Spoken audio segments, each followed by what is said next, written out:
नवाब मलिक राष्ट्रवादीच्या पूर्ण बैठकीला उपस्थित होते. कुठेतरी फडणवीसांच्या भूमिकेवर प्रश्नचिन्ह निर्माण होतं. नाही, ते काही आलबेल काही चाललेलं असं मला दिसत नाही. त्यांच्यामध्ये प्रचंड कुरघोड्या चाललेल्या आहे.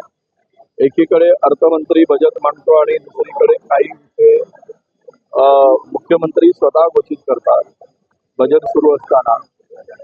तर हे कुरघोडीचं राजकारण तिघामध्ये प्रचंड वाढलेलं आहे. त्यांचे भांडणं पराकोटीला गेलेले. आता जर उमेदवार निवडून आणायचं असेल तर मला म्हणजे नवाब मलिकांच्या मताची गरज आहे म्हणून कदाचित बोलवलं असणार. पण नेमका खुलासा फडणवीसजींनी करावा की नवाब मलिक सोबत आहे की नाही आहे हे खुलासा त्यांनी केला पाहिजे.